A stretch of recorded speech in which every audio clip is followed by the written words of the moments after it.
Hi குட்டீஸ், இன்றைக்கி நம்ம பார்க்க போகிறது 2 பூனையை பற்றின கதை. ஒரு வயசான ஏழை பெம்பளை ஒருத்தி இருந்தாலாம்.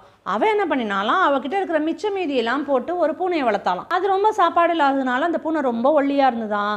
அப்போ அந்த வீட்டுக்கு எதிர ஒரு குண்டு பூனை இருந்துதான். அந்த குண்டு பூனை சொல்லிச்சான், நான் ராஜாவோட டேபிளுக்கு அடியில் நைஸாக போய் ஒளிஞ்சிருந்து நல்ல சாப்பாடெலாம் சாப்பிடுவேன், அதனால தான் நான் குண்டாக இருக்கேன்னு சொல்லிட்டான். இந்த ஒல்லி பூனை என்ன சொல்லிச்சான், என்னையும் கூட்டு போயேன் அப்படின்னு சொல்லித்தான். 2மா சேர்ந்து அந்த பேலஸ்க்கு போச்சான். ஆனால் அன்றைக்கி ராஜா என்ன பண்ணியிருந்தாராம், இன்றைக்கி பூனையை யாராவது பார்த்தீங்கன்னா அடிச்சு கொள்ளுங்கடா அப்படின்னு சொல்லியிருந்தாராம். இதுகள் அங்கே போகும்போது அங்கே வெளியில் வேற ஒரு பூனை இருந்ததா. அந்த பூனை சொல்லிச்சா, இன்றைக்கி உள்ளே போகாதீங்க, ராஜா கொன்றுவாருன்னு.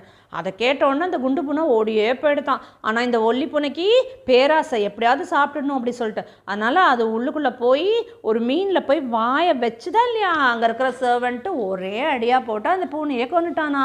நம்மக்கிட்ட என்ன இருக்கோ அதை வச்சு நம்ம ஹாப்பியாக இருக்கணும். அனாவசியமாக பேராசைப்பட்டோம்னா அழிவு தான் மிஞ்சும்.